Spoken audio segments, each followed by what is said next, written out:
All right, so welcome everyone. Welcome to VWMOOC 25. You can see the bio of our presenter and we're really excited to get started. So thank you, Sheila. Thank you for joining us, everyone. And let the show begin. Yes, so I'll just say that I'll be typing text into Second Life and also hopefully verbalizing it. So this is the way we always start, Virtual Worlds Education Roundtable. Hi everyone and welcome to the Virtual Worlds Education Roundtable. VWER meets on Thursdays at 12 noon Second Life for an hour. In the UK that's 8 p.m. and it's 3 p.m. in US EST. VWER is a forum to educate and inform the community about issues that are important and relevant to education in virtual worlds. We meet in collaboration with the Virtual Worlds Education Consortium. This is a public meeting, so we'll be keeping and publishing a transcript, which can be found at that web address. The VWR continues to develop a community of educators from around the world. Oh, we just lost Beth.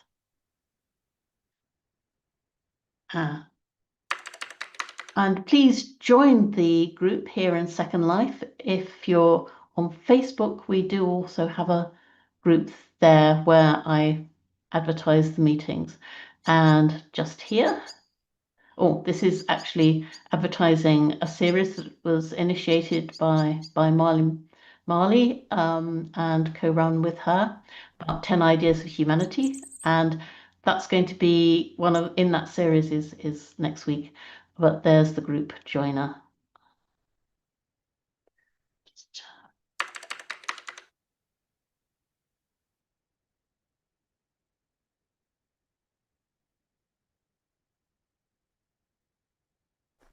And today's topic is scenarios for higher education. It will be in voice and also I'll be pasting text into text chat. Welcome back, Beth. Well, we'll have introductions after this, and then we will start the session. And I'll also emphasize that for those of you inside Second Life, there is a folder with the text of what I'm going to be talking about for the rest of the session, the important bits. And you click the VWER box and then you get a folder, and inside that is a note card. So let's start as we normally do and introduce ourselves in text chat. Just type in as much or as little as you want. And I'll read out, probably in abbreviated form, people's what they type into text chat.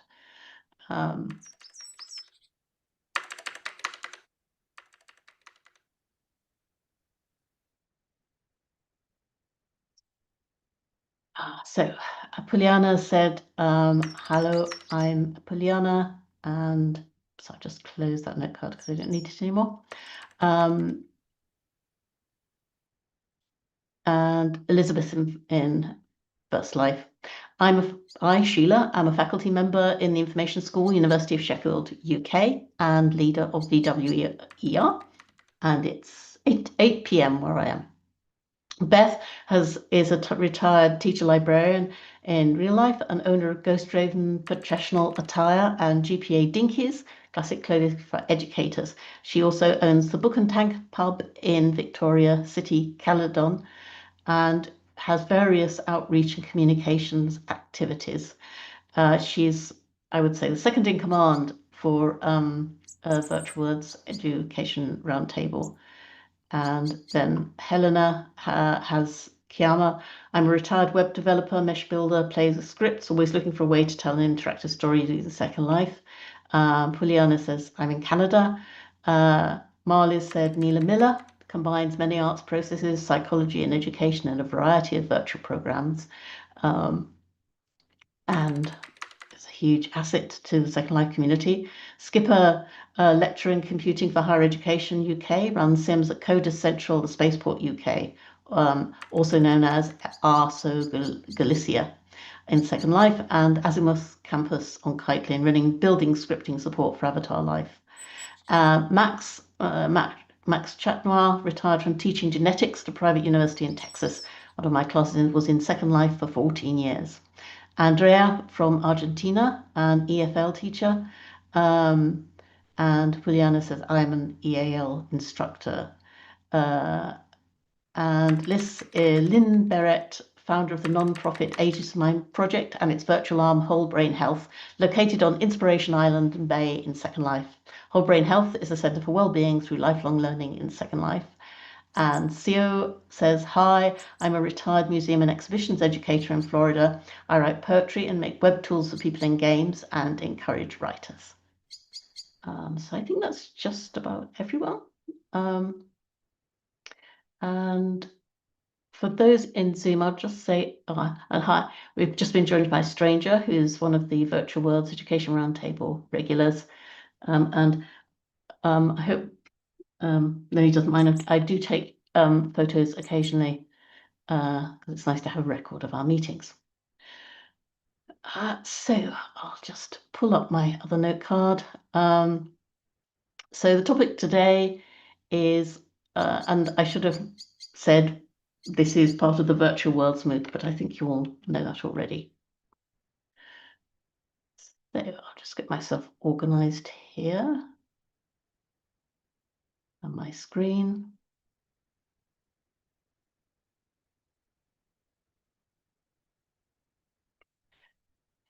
Okay. Oh, Sheila has just posted her information, and I'll just mention that she has a graduate background in anthropology at the University of New Mexico, has worked many years in ethnographic art, hands-on volunteer work with the museums and research institutes in Santa Fe, with an emphasis on business development, art, tourism, museums, and education. And she works, she does work with the scientists with Curious George, and she's listed there a number of really interesting upcoming developments, which certainly are worth looking out for. Yeah, I agree with Beth. Fiona Fay's art gallery opening, that'd be really great. She's an artist. So to start today's session, the 2025 edition of the Horizon report, which is an annual report, and we did have a session previously at the end of May in VWER, looking at the trends in the Horizon report. And I put the PDF link there in Second Life. Actually, I can put it in the text chat as well in Zoom, for those of you just in Zoom.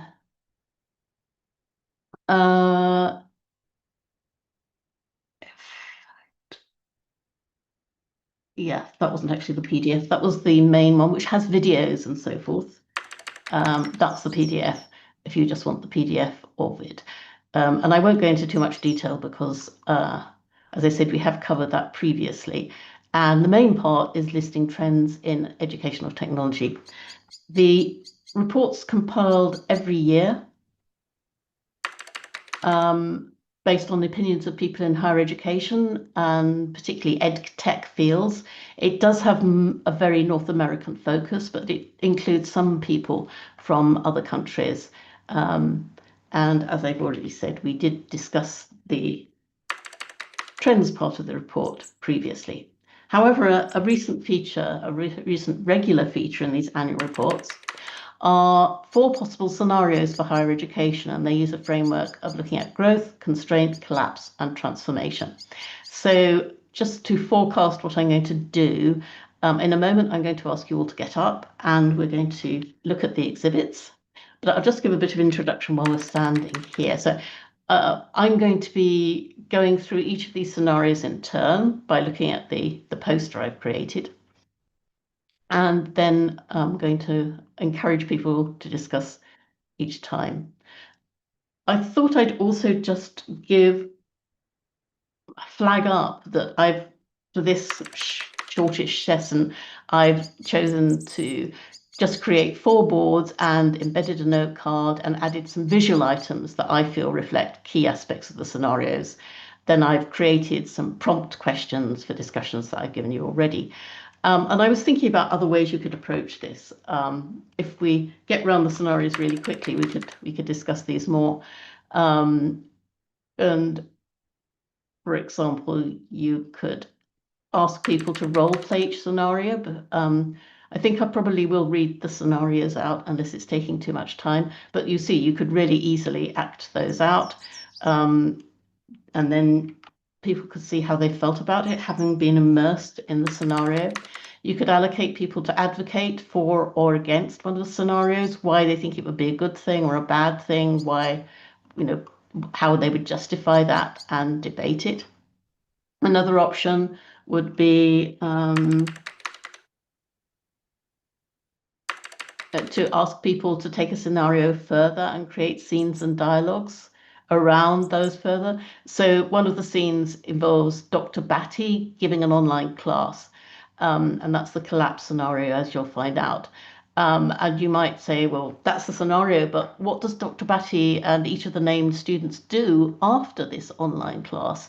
What will the homes look like? What will they have access to? What will other classes be about? I think you could start to use your imagination to think about extending the scenarios. And I'm sure you'll be able to think of other ways.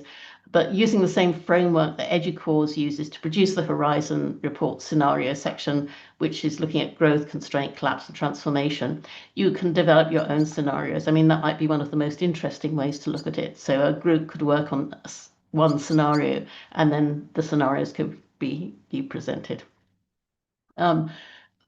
So each of these would take their own time, and I've chosen this, for some people, duller option of looking around, kind of it's really familiarizing you with each scenario and then having a bit of discussion about it. Because certainly I think for some of these, I'd have had to ask you to read them beforehand, and your lives are too busy for that. Despite the fact that evolving teaching practices was one of the trends, that this might be something you can think about. But so growth, I've got an introductory point. So this I tried to pick up the key points, which is that there's the growth of AI and virtual reality during an ongoing period of polycrises, kind of lots and lots of crises. By 2026, global shortages of food and medicine were on the rise. Social and political unrest were becoming the norm. By 2035, the higher education community has begun to shift away from face-to-face environments and towards VR, so VR rather than virtual worlds. However, there are big gaps between the richer universities and the poorer ones, since the latter had to support students with their basic needs like food and healthcare, and they can't afford the high-tech infrastructure. And so now I'm going to read out Dalon's story, and I've illustrated it with some of the things that strike me. So I think this appears to be the situation that Dalon is laid out in their dorm bed with the VR headset amidst possible squalor. The rains. It's raining. Well, because I couldn't stop the rain at the bed.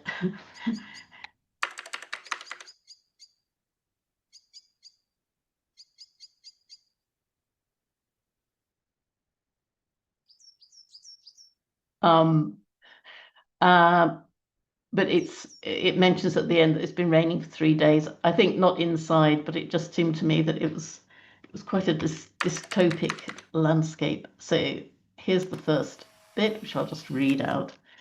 Dalon finishes a few final pencil scratches on the notepad in front of him before setting the pencil down on his desk. Done, he says to himself as he looks up from his notes, an expression of satisfaction on his face. He wiggles his toes underneath him and feels warm sand. Just ahead of him, waves crash onto the beach beneath the slowly setting sun. Scanning left and right down the shoreline, he sees miles of no one and nothing but palm trees and tall grass against lush green mountains, a deserted paradise, save for Dalon, sitting alone at his simple wooden desk with his pencil, a notepad, and pencil. And then it goes ding.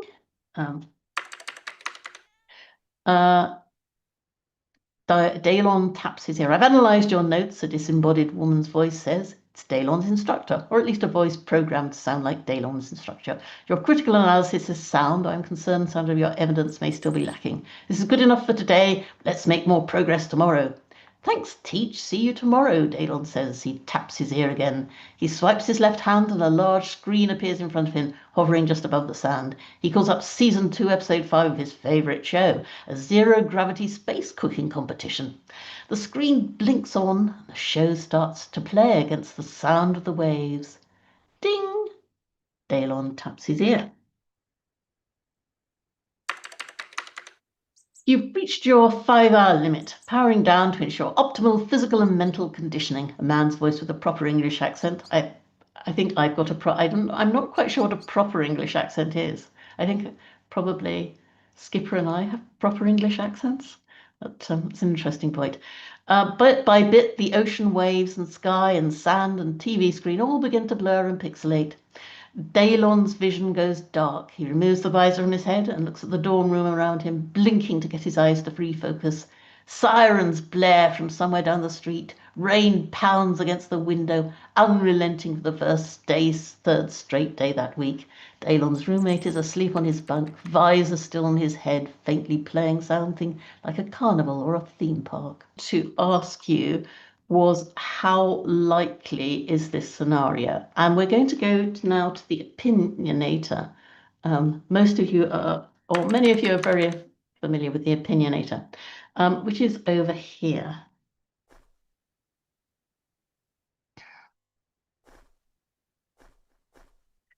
So please all come into the opinionator and go to the option that is your opinion. Something. Also, if you're in Zoom. Oh yes, no, I was just seeing if no one was chatting there. Perhaps, Nelly, do you want me to vocalize the I could mute myself in Second Life. That Shiloh's mentioned there's a conflict in the concept of growth and environmental impact of an extractive industry. Helena said we already have people glued to their cell phones, so it could indeed be possible. Liz said the time frame is by next year. Skipper said very few of my students have adopted VR headsets. Some feel uncomfortable, headaches, visual problems. Beth said, I think reading Ready Player One influenced my thinking that this would be very likely. Shiloh said, worse than that, lithium extraction in Peru is causing negative environmental impacts. Max said, AI is eating a lot of energy. Excuse me.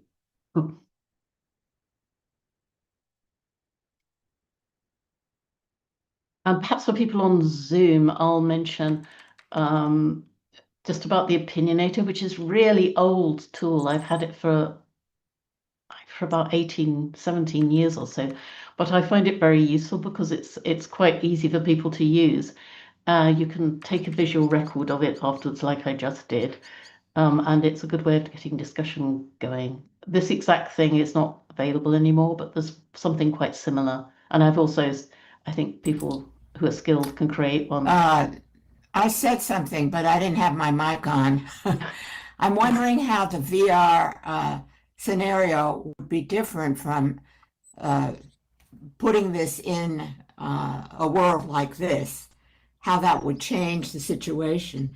And also, I wish we could just go back to the notepads and pencils, frankly, sometimes, because it's just getting too overwhelming to be switching around all the time between different options and having more and more of these options all the time.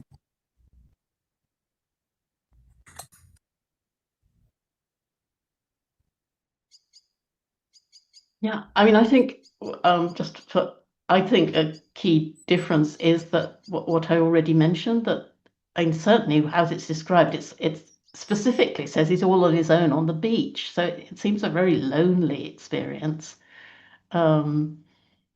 Just him, a roommate, an unconscious roommate sleeping with his VR on, and a disembodied voice. That doesn't sound to me a very social experience.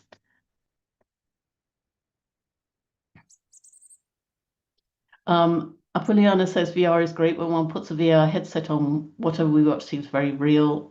One feels very immersed. And Max says, I don't think that the VR aspect is a requirement for the scenario. That's an interesting one because I think it might have been seen. I mean, the Horizon report is it varies from year to year, but quite often VR comes in as something that's going to be a trend and then it kind of disappears and then it comes back again. Shiloh says we're talking about AI use of energy. And Liz says, interestingly, when I ask people to visualize a place where they can totally actually see a beach when they're alone, I think that does come up quite a lot. And Beth says the scenario assumes that we wouldn't be in the same virtual world together. Yes. Okay. I think another thing that bothers me is the disembodiment of the VR experience. That is, that you can't run the information through your emotional system or take clues from your body about whatever information you're dealing with. So there's a cutoff there that I mean, maybe it could be combined where you do both, but it would need to be, sort of part of the learning experience. Okay, I better move on because we've got another 3 scenarios. I won't try and read out all of the scenarios because I don't think we'll have time for all. But this is a really, this whole question of do you feel the body or not? Because I feel like I'm feeling my body in the chair at the moment. But yes, it actually mentions Dalon wiggling his toes in the sand. So it's interesting that whether it's a kind of full body. But I'll move on now to constraint.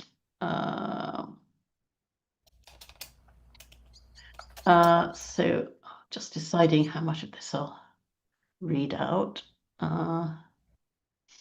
So I better read out the introduction because that kind of sets the scene.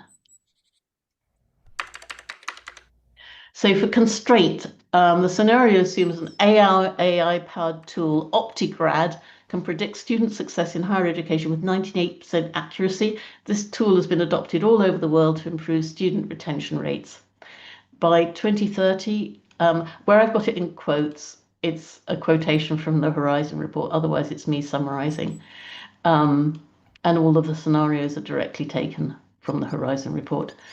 By 2030, local and federal government agencies began requiring use of OPTIGRAD for any institution seeking public funding, creating a list of KPIs, that's key performance indicators. Some of us will be all too familiar with that phrase. We certainly have them in my university. So I'm just taking another photo. Institutions must meet in order to keep in good standing and maintain compliance with new quality control regulations. Opponents of these new higher education models argue we serve fewer students than ever before and are limiting the intellectual expansion of our society. Others argue that OPTIGRAD helps individuals find the best possible career paths, leading to a happier, more productive society overall. So I'll just read out the first bits of this. So again, this is a little story. It's set, I think, in kind of a dean's office or something like that. Perhaps I'll just turn around. That seems more polite. Prof. Sanders slams his fist down on the provost's desk. His daughter, Sarah, flinches and then rolls her eyes. You're going to sit there and tell me my daughter is going to be the first Sanders in 4 generations not to attend this school, all because of, he gestures at the provost's tablet on the desk, some algorithm? Then the provost sympathizes with you, but then she says, and I'll type this bit, I'll just leave out a tiny bit. Your daughter's record, the provost stops herself and shifts her attention to Sarah. Sarah, your record simply doesn't allow us to admit you as a student at this school. The provost turns her tablet round to face the Sanders. A voice from the tablet begins to narrate, highlighting dials and charts as it talks. Looking at your academic history, our analysis of your digital footprint, and your federal socioeconomic markers, you score in the lowest quartile of student likelihood to complete your education, the voice concludes. And the provost interjects, gesturing at the American flag in the corner of the office.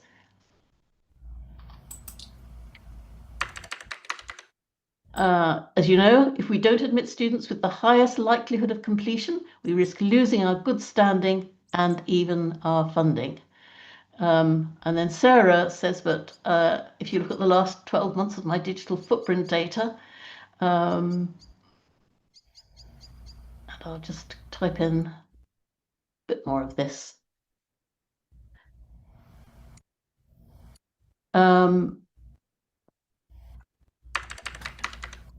You'll see that I'm not that person anymore. I've turned my academics around. I've stabilized my personal spending, and I've cleaned up my digital profile.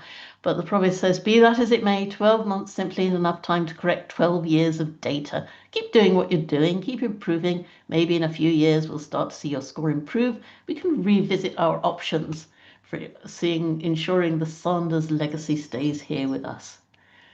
So basically, it's an algorithm is deciding whether or not you're allowed to get into university. It's certainly, we could have a discussion about university admissions, but they're not totally dependent on algorithms at the moment. Okay, let's go over to the opinionator once more to see how likely you think this is.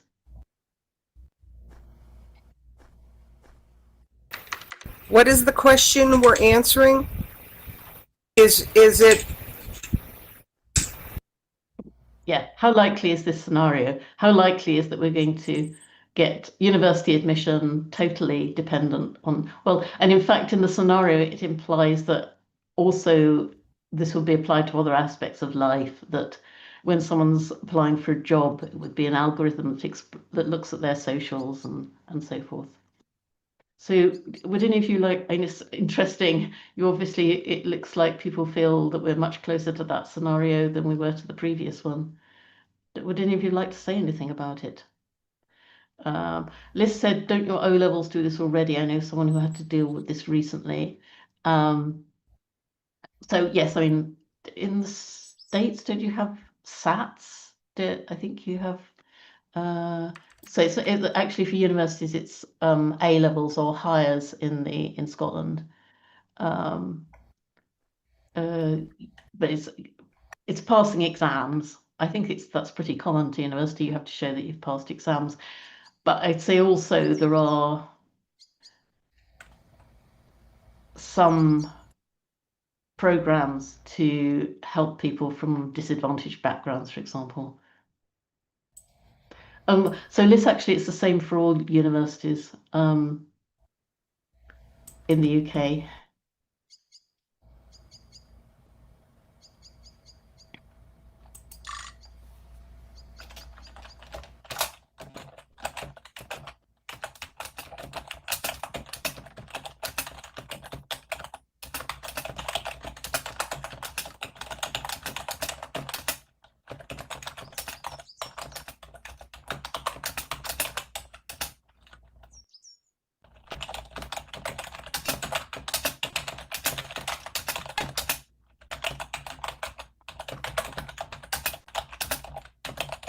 So Skipper's saying, I feel it's likely, but is it desirable, given the rates of change to careers and options that we're informed will take place as AI developed?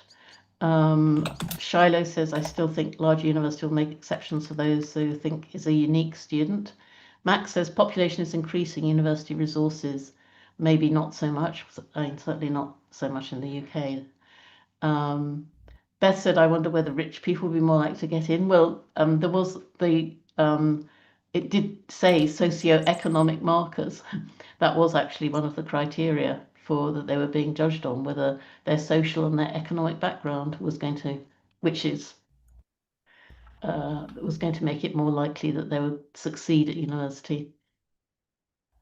So Theo says, do we not already have this situation, more so in gaming environments where young people interact, conforming to a certain success model? And that's normal. And Liz says in the US, politics make a difference now too.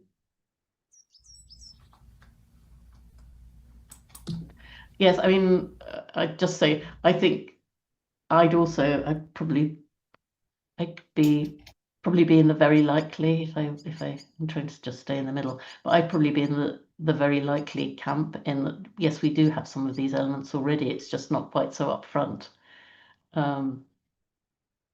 That's the situation.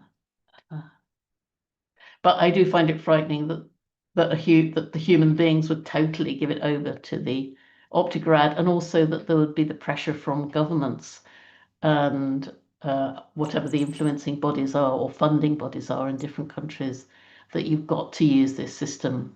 Because certainly I can see people who at the moment don't have such high qualifications at the moment are getting through because it's they're able to put together a case of why they still deserve and why there's potential for them. So Max says, yes, if student support decreases, that will widen the opportunity gap, and that it's a way to disown responsibility of unhappy decisions. Perhaps I'll also add at this stage, I felt that with these 4 scenarios, all of which I felt were a bit gloomy, but it seemed to me that there was depressing reality in all 4 of them. Okay, shall we go to collapse? Let's keep cheerful and go on to collapse.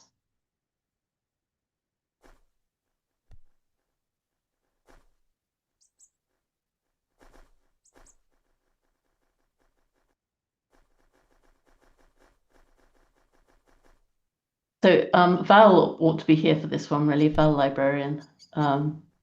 This would be one that she'd have something to say about. So in collapse, I'll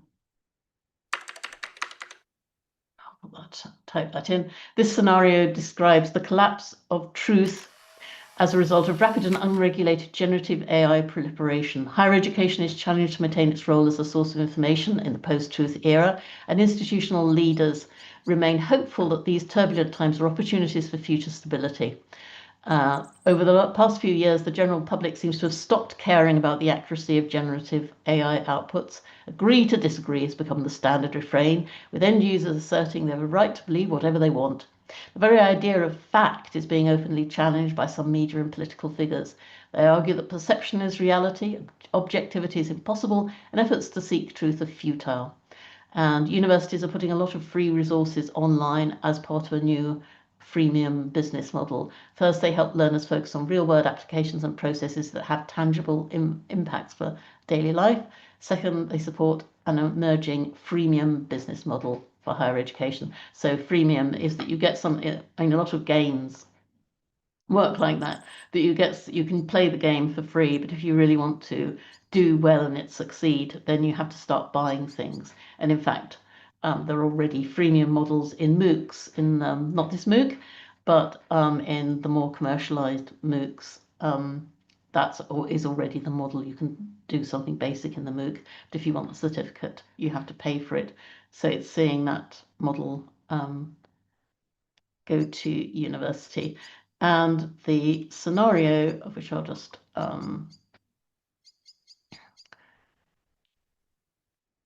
we've got Dr. Batty in the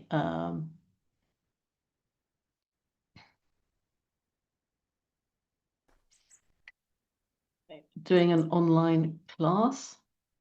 I felt quite sorry for Dr. Batty, but he's capitulated. He's become absorbed by the Borg by the look of it.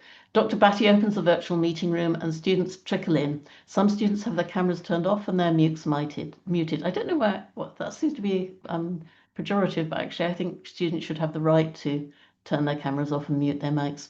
Others are on screen seated against the backdrop of their bedroom or a virtual tropical or wooded landscape. Good to see everyone, at least good to see the ones I can see, Dr. Batty begins. Last session, we were continuing our discussion on NASA's Apollo program and the social and cultural impacts of that program on our nation's history. I want to revisit something that came up near the end of our session. We didn't really have time to resolve. And then he puts in what I would regard as a conspiracy theory photograph, which illustrates that the moon landing didn't really happen. As we were studying these archival photos of the moon landing hoax, Dr. Batty continues, Sam brought up the question of the authenticity of these photos. So it's the authenticity of the hoax photos, which, as we know, were only recently declassified and made public by the United States government. Specifically, Sam seems to be suggesting this photo could have been AI generated, with the implication that perhaps the moon landing wasn't a hoax after all. The virtual chat window lights up with comments and GIFs and links. One student comments, "Sheeple will believe anything,"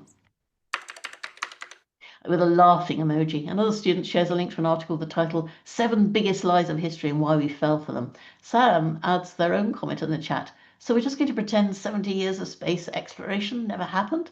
And basically that's the answer. So I won't read out all of the rest of it.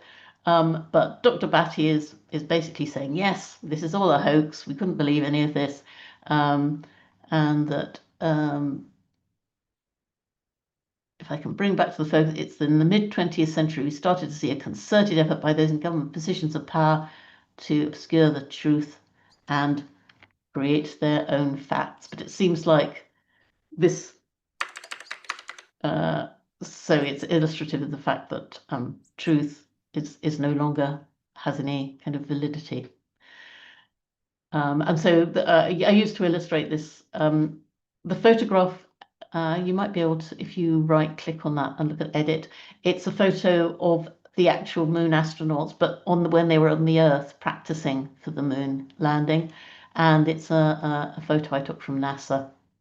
And I proposed there a menu for a Disinformation 101 class, where by the end of the class, students will be able to provide arguments why everything in the media is untrue. They'll be able to research using AI to provide evidence that any so-called fact is false, and they'll be able to publish 2 peer-reviewed articles on a topic they know nothing about, generated by AI. So quickly, if we could go to the opinionator, and how likely do you think this one is? People are thinking the scenarios are more and more likely. I'm just taking a photo of the pie chart.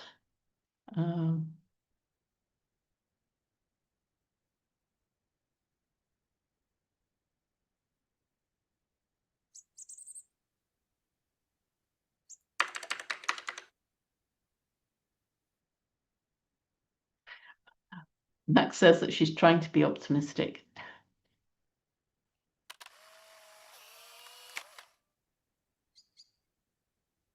Anyone think? And Helena said, I think back to the ad where a girl introduces her French boyfriend she met on the internet. If it's on the internet, it must be true. Does anyone think that we're actually there already? Yes, in fact, Beth was saying that as I was asking it.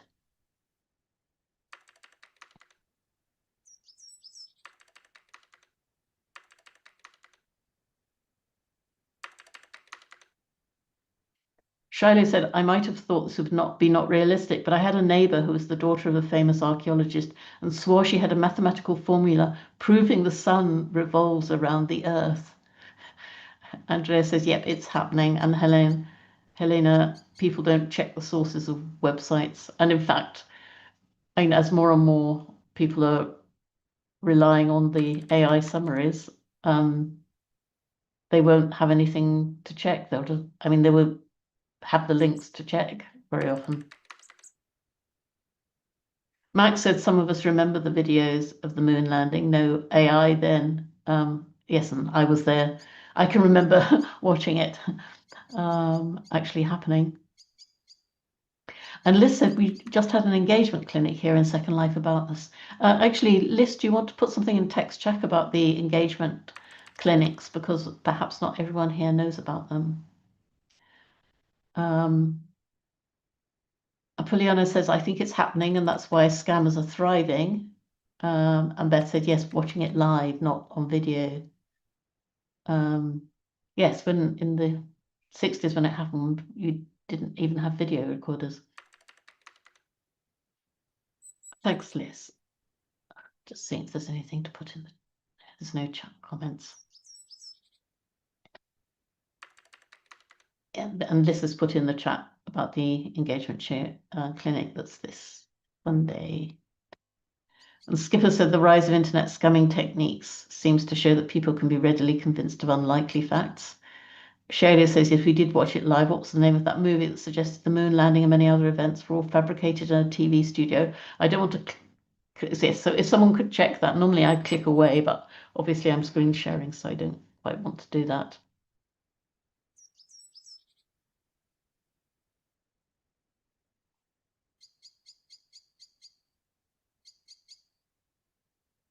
And I'll just mention, while I've got my camera like that, that the exhibit there is saying more about the Virtual Worlds Education Roundtable. For those not familiar with it, it has some chat logs from previous sessions and a little bit about people who come quite often to VWER. Just take another photo.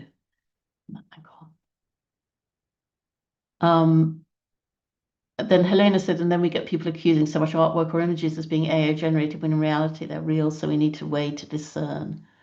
I was seeing someone recently saying it's hopeless trying to flag AI materials, so that perhaps we need better ways of kind of stamping things that are created by humans, so to work more on authenticating things that aren't AI.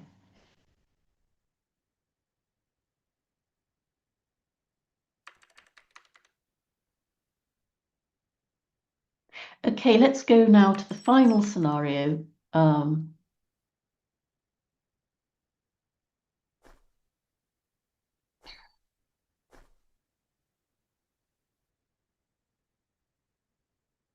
Be optimistic, but I mean, I think there's more good aspects to this perhaps than some of the others, but it's still a bit grim.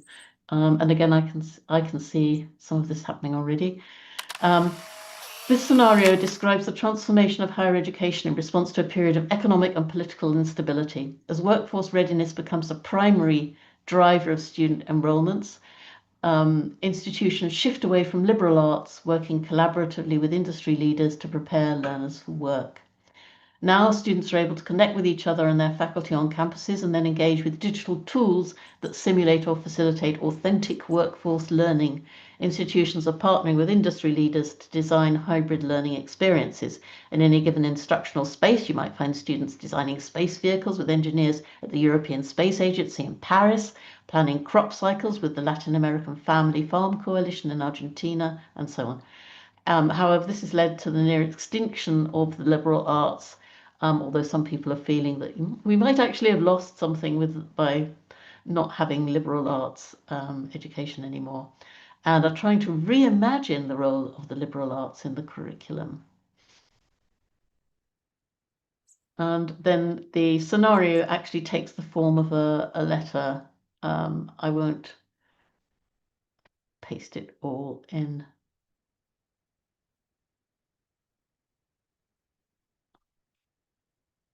But it's, if you can find it in the note card, if you click the poster, or if you just look at the note card from the folder. And so it takes the form of a press release from Swanson Industries, leading security solutions provider Swanson Industries announced a national search for its 2035 class of management trainees.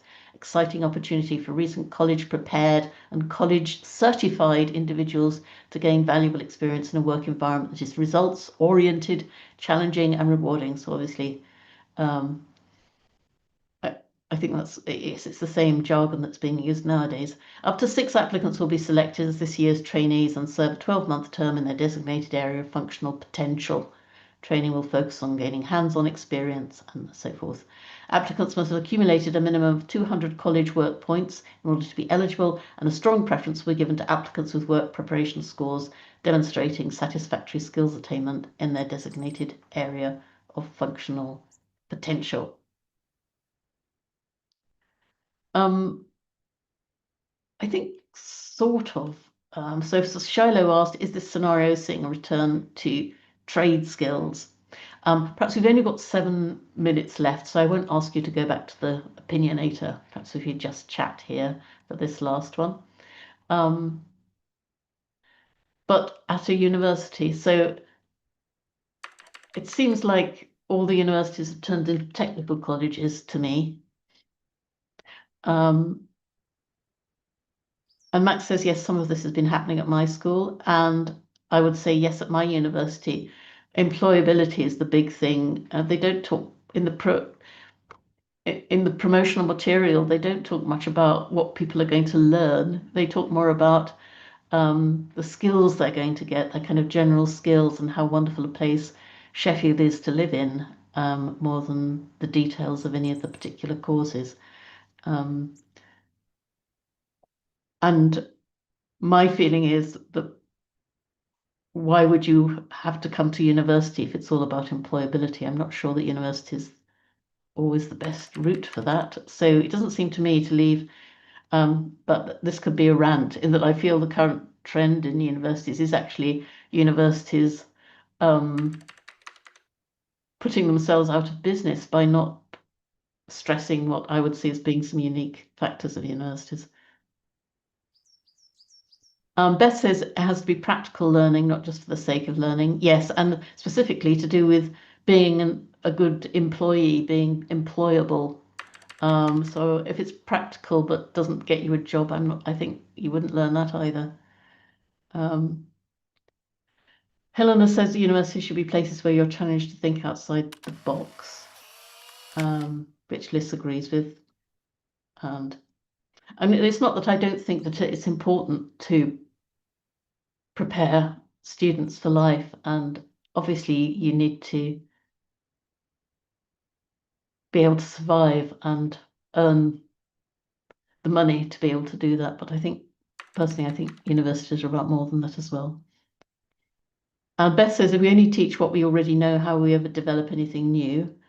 Apoliana, I think most people now want and look for hands-on courses that leads to jobs. Sheila says, back then there were correspondence schools. Students could attend, read a book, send an essay to the instructors.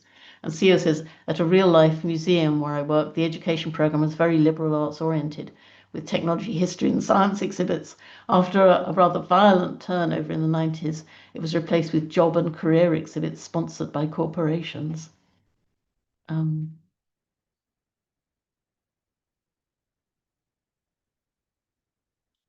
So I didn't ask for the opinionator, but it sounds from what people are saying that, again, you feel there's some likelihood or that some of this is already happening. Okay. It's 4 minutes to the end of the session. So Sia said yes, but maybe less certain as an outcome. Yes, perhaps you could type into text chat which of these 4 you think is most likely, or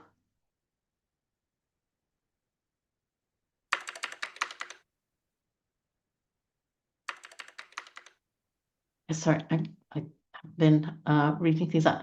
The wealth gap is increasing. So I think there's a vote for constraint and transformation. Max saying the wealth gap is increasing, opportunity gap probably also increasing. Lists that sometimes students realize years later what they did learn at their university, they were too young to realize it back then. Max, that university education may become elite experiences. Shiloh, it does not mean it's a bad future, it's more focused on what kinds of professions are open and where trained skills need to be. That's the transformation one, I think. Beth says, Sheila, I see why you titled this session Doom or Doom. And Apoliana is saying transformation is the most likely. And Andrea, collapse is the most likely. Theo sobs quietly. Beth pats you on the shoulder. Just to say, which of these do you hate or fear most? Perhaps I'm being a bit downbeat on these ones, but I was trying to think which one. I think it's probably collapse for me, although it does also seem the one in which we're. So just verbally, as it's come up to the hour. Thanks to everyone for your active contributions to this. I think, as I said, I think you could do a lot with these scenarios in different kinds of ways to get people to think about what is a university for. I think that's a big question of us. Thank you. Thank you so much, Sheila. I think the scenarios were amazing. Thank you. Yeah, so I think, but hopefully that's what a good well, you find it a stimulating session in that I think it raises lots more questions. But I think it's useful to think of these big questions and what are we trying to do. So thanks again, everyone.